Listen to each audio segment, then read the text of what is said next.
While watching the second season premiere of The Lord of the Rings: The Rings of Power, which focuses on Sauron, the elves, and the journey of the stranger and his Harfoot companions, you might have found yourself thinking, wait, doesn't this show have a bunch of other characters? What about Numenor? What about the dwarves? Is anything going on with them? How about Arondir? What about the rest of the Harfoots? This second episode provides some answers via scenes that catch us up with the goings-on in Khazad Dûm in general, and with Durin IV and his wife Disa in particular. The rest, it seems, will have to wait. The slow rollout makes a lot of sense though, particularly given the way the episode circles back to Khazad Dûm to capture the effects of Mount Doom's eruption. This is an event large enough to disrupt all of Middle-earth. It has a profound and immediate effect on the home of the dwarves, where, as the episode opens, Durin IV and Disa are learning to live within more limited means now that Durin has been more or less disowned by his father. Having lost his princely status, Durin now has to watch his spending and, we'll later see, has lost the respect that used to come with his title, but not the respect of Disa. Their relationship seems as contentious but fundamentally solid as ever as they visit the marketplace and argue over spending. Ya married a prince. Now you're bound to an outcast, Durin tells her, but he has to know she's not in it for his money. Then disaster strikes. As the aftershocks of Mount Doom's eruption reach Khazad Dûm, the skies blacken as the tremors seal the sun shafts that allow them to grow crops and otherwise sustain life underground. Short of a total tunnel collapse, it's about the worst thing that could happen to the dwarves. Far away, Galadriel has problems of her own, first in the form of a nightmare vision in which she's visited by Celebrimbor, whose announcement of Sauron's return morphs into a violent vision of the Smith's death as he recites the now famous to us lines describing how many rings will be handed to the various races of Middle-earth. But when she tries to raise the point that Celebrimbor may be in danger to Gil-galad, she gets the brush off. There's no way Sauron could get to him, he assures her, what with the 10-foot thick walls of dwarven stone and everything. He doesn't have any idea what he's talking about. It's not that Gil-galad isn't afraid of Sauron. In fact, he may be a bit overly cautious when it comes to Galadriel, fearing that she's particularly vulnerable to Sauron's charms because he had once won her trust.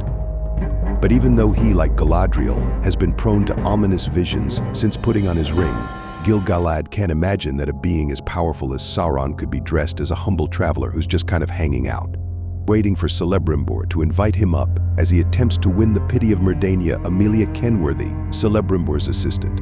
Celebrimbor intends to keep his promise to have nothing to do with the person he knows only as Halbrand. But promises have a way of getting broken, and the cut to a bunch of dead elven messengers doesn't exactly suggest all is well in his corner of the kingdom. But what of Caris Gaer in Western Run? Where's that, you ask? It's a spot we haven't seen before in a remote part of Middle-earth, but it seems like it will be quite important to our story. Those Masked Riders trackers. We'll soon learn they're called Last Seen Stalking the Stranger and His Companions. This is their home base where they report to a character known, for now at least, only as the Dark Wizard played by Ciarán Hinds, always a good thing. It's there that the Dark Wizard style to look a lot like Saruman is played by Christopher Lee in the Peter Jackson films holds court in a moth-filled room attended to by servants whose blood he uses to summon the Dweller. The meanest looking of the three witches who followed the stranger around in the previous season. The Dark Wizard is not too happy with her report. The Tracker's report, however, sounds more promising. The Tracker tells his boss with great confidence that he'll be able to bend the stranger to his will by threatening to kill his Harfoot friends. He may be onto something too. When we rejoin the happy trio, the shorter members are trying to give the stranger a name. No one can give you a name. It is yours already, he tells them. It is who you are, and when you hear it spoken, you feel your heart glow. Could the name start with a G? To be determined, the Harfoots believe they've found a shortcut, but the stranger cautions that his preference would be to avoid that part in which we would run out of water the first day and die of heat in the second. Then again, any route would seem to have its dangers, particularly given that they're being followed by trackers who come this close to catching them. It's getting desperate back at Khazad Dûm, too. A Disa-led attempt to lead a group of stone singers to bring the kingdom out of the clutches of the Hand of Darkness yields nothing, nor does Disa's attempt to prompt Durin I to mend fences with his son. But Durin I doesn't want to apologize, nor does Durin IV. So the situation seems to be an impasse as deep as, well, Khazad-dûm. Durin IV's own efforts are just as fruitless. His band of miners reaches a dead end, and they mock the once and future prince for his softness. In summary, there's seemingly no end to either the personal crises of the Durin family or the broader crisis enveloping all the dwarves. The outlook is not great.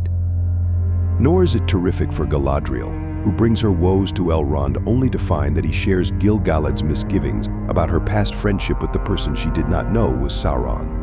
Elrond goes even further, expressing distrust for all three elves who have chosen to wear the rings.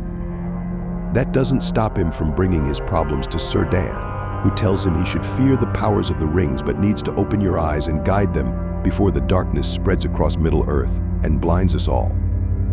Back in the wasteland of Rhûn, the stranger has resorted to dragging his smaller companions behind him before collapsing from the effort. The good news? He passes out not far from a well.